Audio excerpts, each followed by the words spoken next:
도대체 무슨 일이 벌어지고 있는 것일까요? 왜 한국인들은 갑자기 유럽을 찾지 않게 되었고, 그동안 한국은 후진국이라며 철저하게 외면했던 유럽인들이 왜 한국에 무엇 때문에 충격받았던 것일까요? 오늘 이태리 한 지자체에서 전해 들은 놀라운 현상의 배경을 듣게 되었습니다. 특별한 사연 바로 시작합니다. 한국인은 중국이나 일본에 비해 여행객이 적어서 고객 취급도 안 하던 유럽 관광업계에 전례 없는 위기가 닥쳤습니다. 전체 관광객 수는 오히려 증가하고 있는 반면 한국인 관광객들은 눈에 띄게 줄어들고 있는 상황입니다. 중국인 관광객은 여전히 유입되고 있는 가운데 그와 달리 한국인들의 발길은 순식간에 사라져 버리면서 유럽 관광의 품격과 문화가 마치 붕괴 직전의 위기에 몰린 듯한 충격적인 상황이 벌어지고 있습니다. 매출은 오히려 늘어났지만 시설 유지와 문화, 보존 측면에서는 심각한 문제를 겪고 있다는 것이 20년 경력의 한 숙박업 종사자의 절박한 고백입니다. 오늘 이태리 한 지자체에서 전해 들은 놀라운 현상의 배경을 듣게 되었습니다. 처음에는 저도 몰랐습니다. 한국인들이 이렇게 특별한 존재일 줄은 꿈에도 상상하지 못했죠. 그러나 그들을 잃고 나서야 비로소 깨달았습니다. 내가 얼마나 소중한 보물을 손에서 놓쳐버렸는지를. 그들은 그저 단순하고 쉬운 사람들이 아니었습니다. 안녕하세요. 제 이름은 아우렐리오 모레티예요. 저는 밀라노에 있는 제 작은 게스트하우스를 20년 넘게 운영해왔어요. 예술가들의 거리로 유명한 이곳에는 늘 전 세계의 관광객들이 찾아와요. 처음 게스트하우스를 운영했을 때만 해도 손님들 대부분은 유럽 각지에서 온 배낭여행객들이었어요.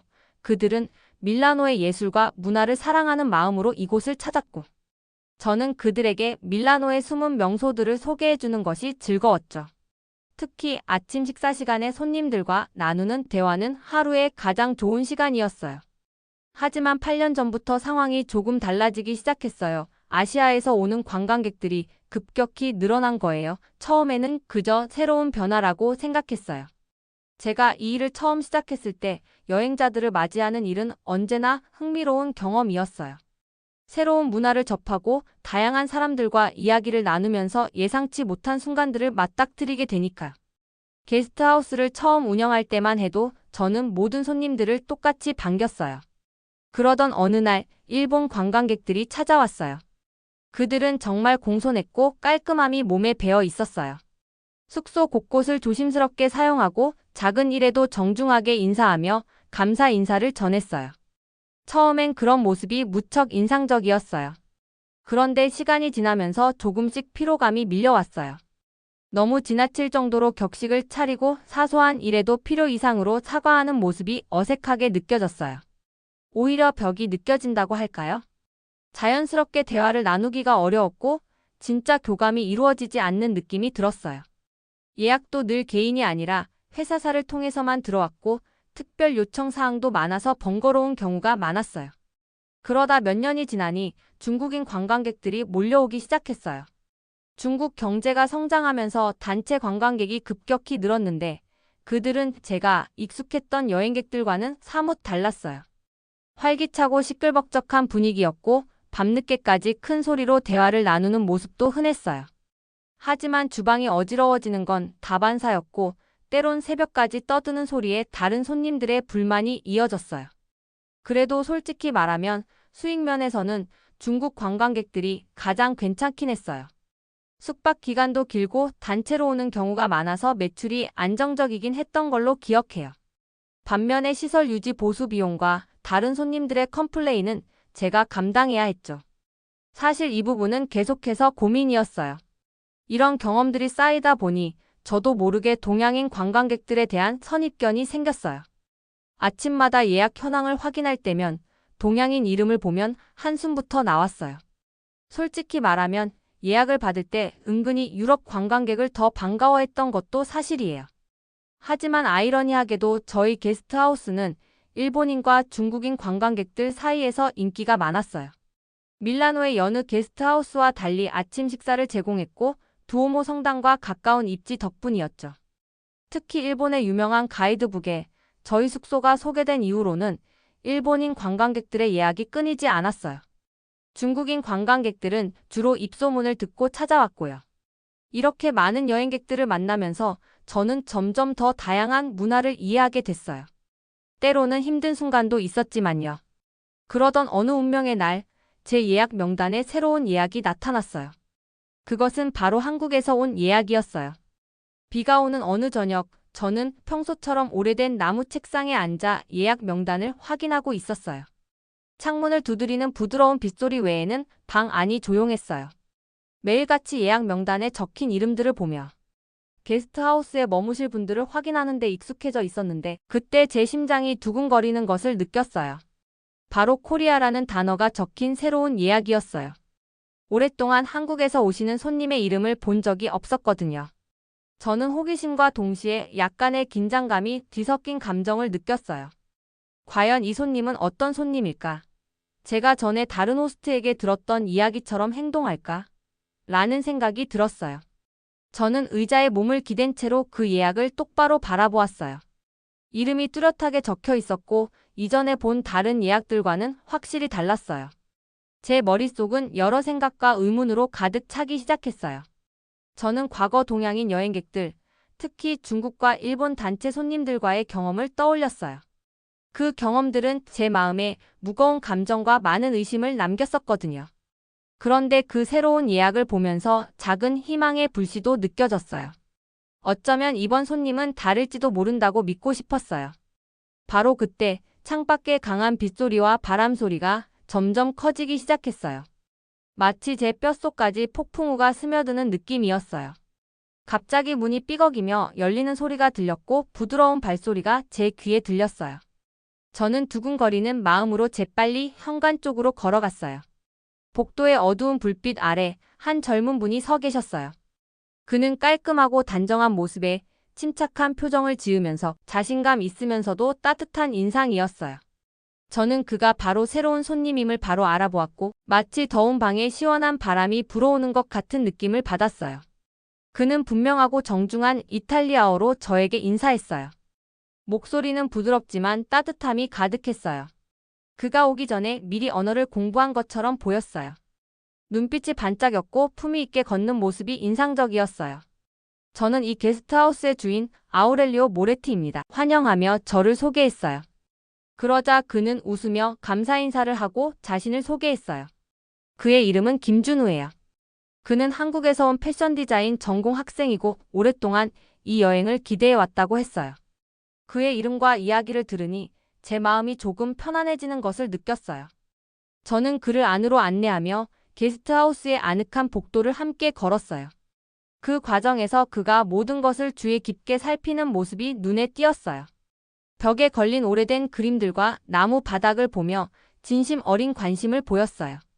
건물의 역사에 대해 부드럽게 질문하고 제 답변을 귀담아 듣더군요. 처음엔 그냥 평범한 손님인 줄 알았어요.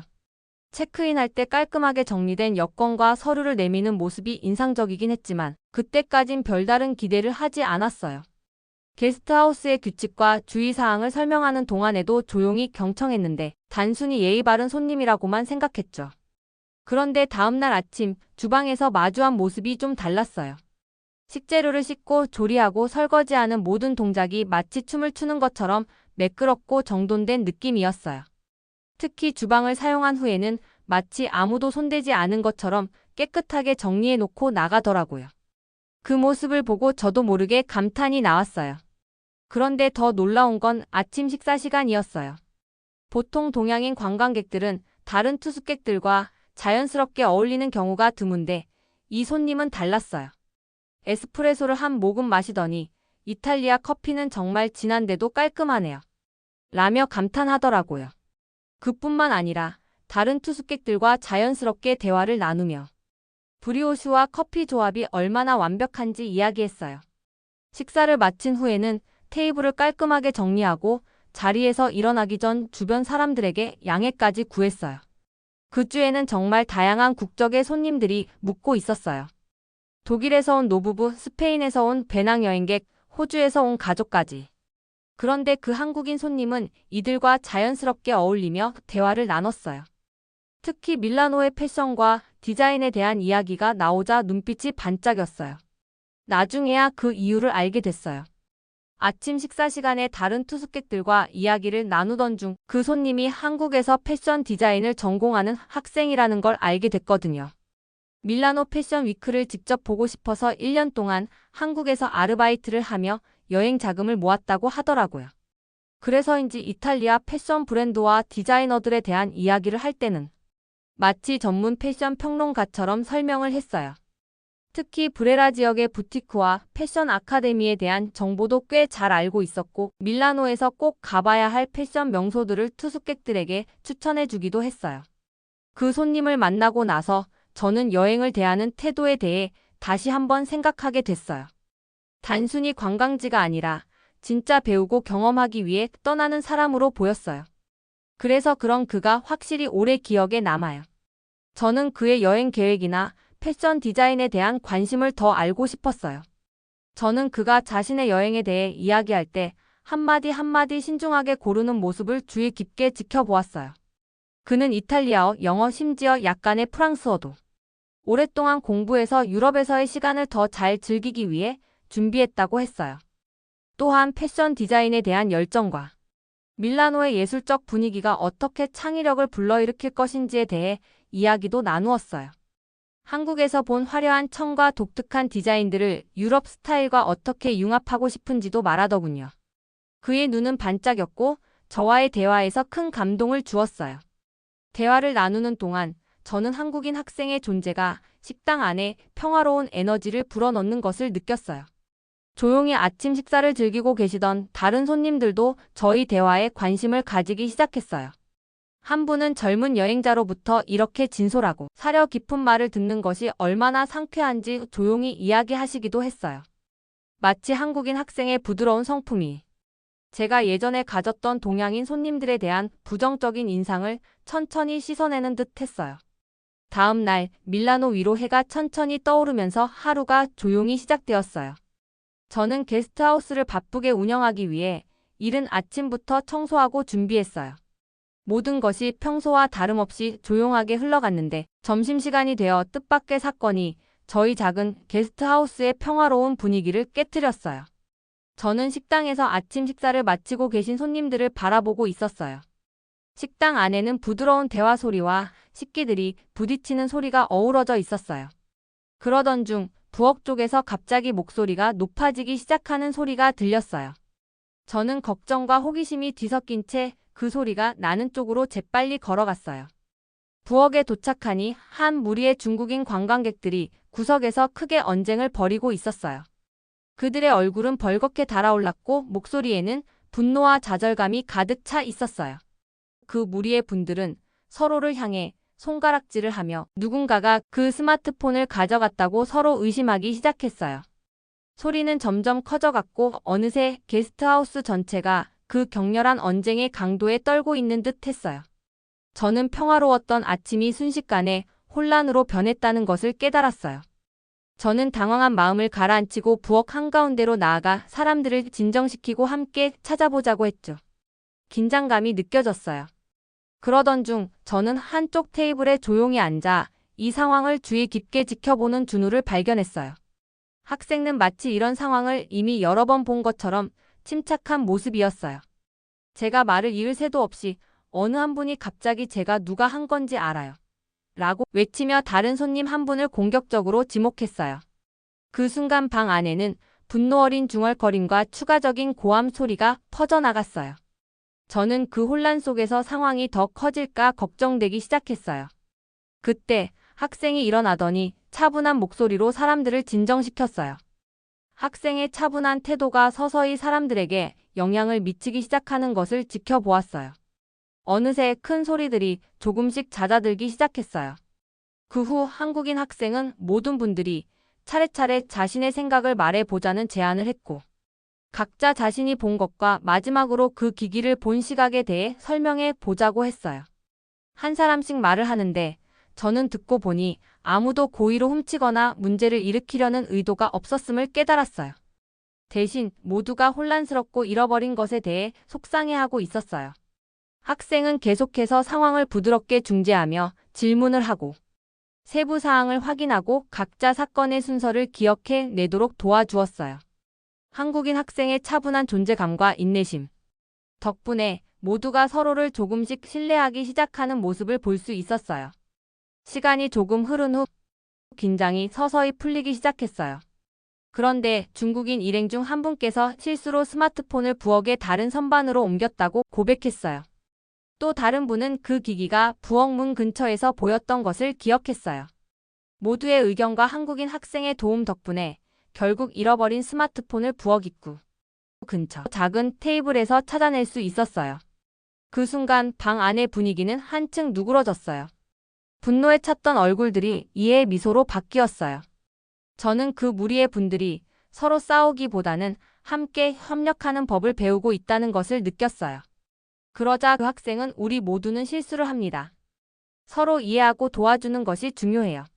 라며 미소를 지었어요. 하지만 중국팀은 민망했던지 예정했던 일정보다 빨리 체크아웃을 하고 떠났어요. 이 사건 후 게스트하우스 안의 분위기는 완전히 달라졌어요.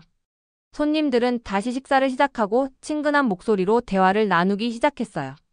저는 한국인 학생의 행동에 감사를 느끼며 차분함과 공감, 그리고 이해심이 진정한 리더십처럼 보였어요. 그날 저녁 부엌에서 벌어졌던 소동이 드디어 가라앉은 후 제 게스트하우스 안의 공기가 확 달라진 것을 느꼈어요. 하우스 안을 가득 채웠던 긴장감 대신 따뜻하고 친근한 분위기로 바뀌었어요. 식사 시간엔 한국인 학생이 한국식 스파게티를 만들어줘서 즐겁게 나누어 먹었어요. 그런데 그날 저녁 예상치 못한 전화를 받았어요. 어머니께서 갑작스럽게 심한 복통을 호소하셔서 병원에 가야 한다는 연락이었어요. 크게 위험한 상황은 아니었지만 연세도 있으시고 이전에도 비슷한 증상이 있었던 터라 그냥 넘길 수가 없었어요. 그런데 하필이면 그날 저녁 세 팀의 새로운 투숙객들이 체크인할 예정이었어요. 게스트하우스를 혼자 운영하는 입장에서 이런 긴급한 상황이 생기면 정말 난감할 수밖에 없었죠. 걱정되는 마음에 공용 주방에서 한숨을 쉬고 있는데 그 모습을 본 한국인 학생이 조용히 다가와 말을 걸었어요. 혹시 제가 도와드릴 수 있을까요? 체크인 하시는 분들 안내해드리고 주의사항도 설명해드릴 수 있어요. 처음엔 망설였어요. 투숙객에게 이런 개인적인 부탁을 해도 될까 싶었거든요. 하지만 그의 진지한 눈빛을 보면서 이상하게 마음이 놓였어요. 짧게 체크인 절차와 주의사항을 설명해주고 급하게 병원으로 향했어요. 3시간 정도 지나서 병원에서 돌아왔을 때 저는 깜짝 놀랐어요. 새로 도착한 세 팀의 투숙객들이 모두 편안하게 자리를 잡고 있었고 공용 주방에서는 사람들이 모여 와인을 나누며 웃고 있었어요. 알고 보니 그 한국인 학생이 제가 부탁한 것보다 훨씬 더 많은 일을 해주었더라고요. 단순히 체크인 안내만 한 게 아니라 근처 맛집도 추천해주고 대중교통 이용 방법까지 자세히 설명해줬대요. 특히 이탈리아어를 못하는 스페인 가족에게는 영어가 서툰 일본인 커플에게는 손짓과 몸짓까지 활용하며 소통했다고 해요. 덕분에 처음 만난 투숙객들끼리도 금방 친해졌고 모두가 편안한 분위기 속에서 저녁을 보냈어요. 다음 날 아침 새로운 투숙객들은 저를 보자마자 연신 칭찬을 했어요. 당신의 아들이 정말 친절하더군요. 저는 웃으며 말했어요. 아들이 아니라 그냥 투숙객이에요. 그 말을 듣자 모두 더 놀라더라고요. 한 투숙객은 자신의 나라였다면 절대 타인을 믿고 이런 중요한 일을 맡기지 못했을 거라며 한국인들의 성숙한 시민의식에 감탄했어요. 이 일을 계기로 저는 한국인들에 대해 더 깊은 인상을 갖게 되었어요. 단순히 친절하고 예의 바른 것을 넘어 진심으로 타인을 배려하고 돕는 모습이 너무 자연스러웠거든요. 그들에게는 이런 게 그냥 일상의 일부 같았어요. 그렇게 그 한국 학생은 며칠간 저에게 강한 인상을 남기고 돌아갔어요. 그리고 몇 개월 뒤 학교에서 작품 전시회를 잘 끝냈다고 사진을 보내왔어요. 이후에도 학생의 지인들 그리고 지인의 지인들까지 한국인 고객이 점점 늘어나고 그때부터 SNS를 타고 한국 손님이 많아졌어요. 요즘은 청소하시는 분들이 한국인 손님 방은 특별히 좋아해요. 체크아웃 후에 들어가 보면 이미 깔끔하게 정리가 되어 있어서 일이 훨씬 수월하다고 하더군요. 처음에는 손님이 이렇게까지 해야 하나 싶었는데 지금은 오히려 다른 투숙객들도 한국인들을 보고 배우는 것 같아요. 숙박비가 조금 비싸도 깨끗하고 조용한 곳을 찾는 것도 인상적이에요. 주변 게스트하우스들이 가격 경쟁을 할 때도 저는 시설 관리에 더 투자했어요. 그랬더니 한국인 손님들이 더 많이 찾아주시더군요. 이제는 입소문이 나면서 한국인이 많이 묵는 숙소라는 것만으로도 좋은 평판이 되었어요. 얼마 전 밀라노의 게스트하우스 운영자들의 온라인 커뮤니티에 제가 경험한 이야기를 올렸어요. 그런데 놀랍게도 비슷한 경험을 한 사람들이 많았어요. 한 게스트하우스 주인은 한국인 관광객들이 체크아웃할 때면 침구류까지 정리해두고 가서 놀랐다는 경험을 들려주었고, 또 다른 주인은 공용 주방을 사용한 후 다른 사람을 위해 깨끗이 청소해놓고 간다며 감탄했죠. 심지어 어떤 숙소에서는 한국인 투숙객이 떠난 후 깨진 컵을 발견하고 연락했더니 그 자리에서 바로 수리비를 보내주었다는 기분 좋은 소식도 있었어요. 밀라노의 게스트하우스 협회 모임에서도 한국 관광객들에 대한 평가는 남달랐어요. 그들은 밀라노의 문화를 존중하면서도 자신들의 정체성을 잃지 않는 매력이 있다는 평가를 받았죠.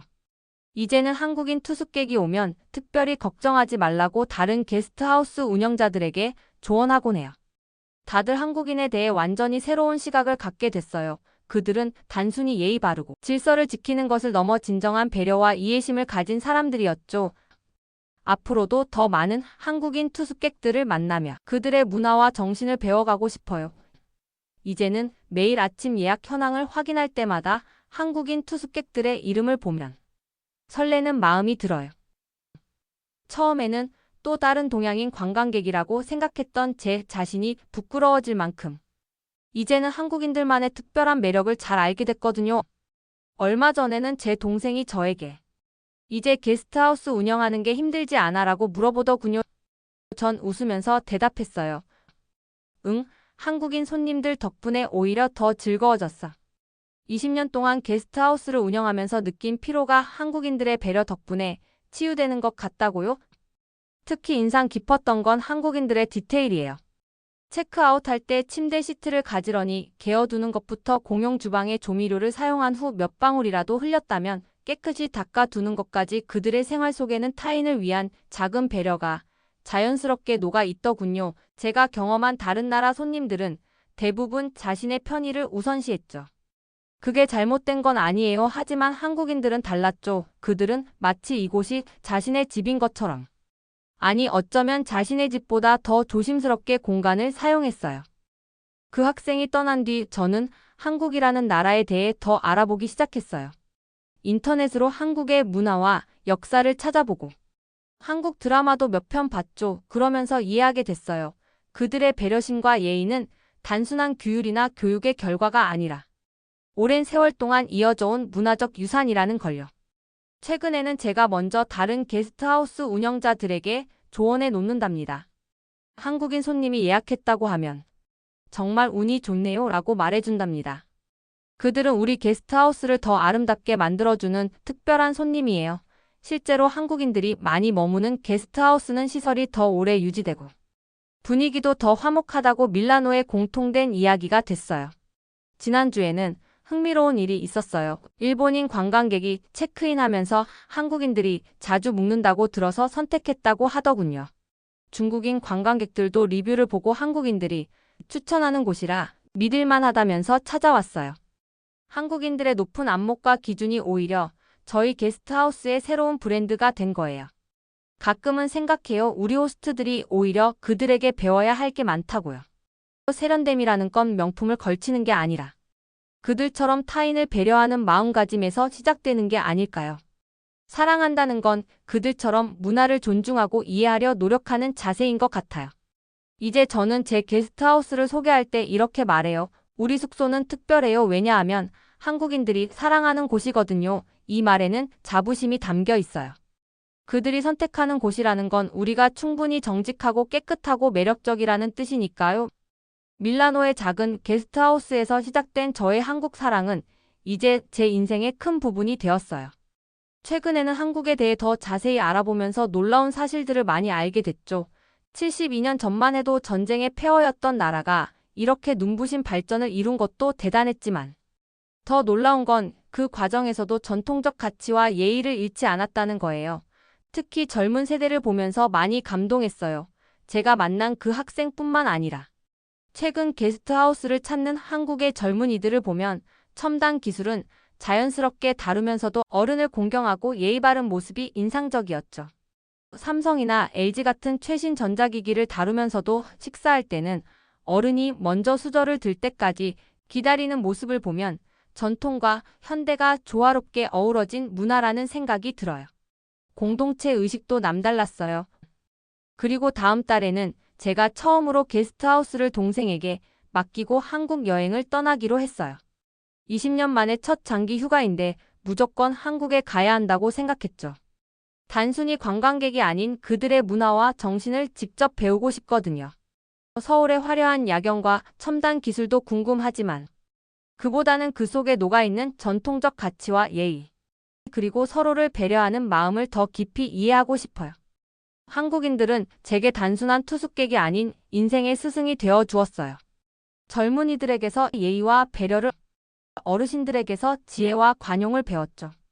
이제는 제가 직접 한국으로 찾아가 그들의 문화를 배우고 싶어요. 분명 그곳에서도 또 다른 감동과 배움이 저를 기다리고 있을 거예요. 오늘의 영상은 여기까지입니다. 감동 유튜브였습니다. 오늘의 사연 재미있게 보셨다면 좋아요와 구독 꼭 부탁드릴게요.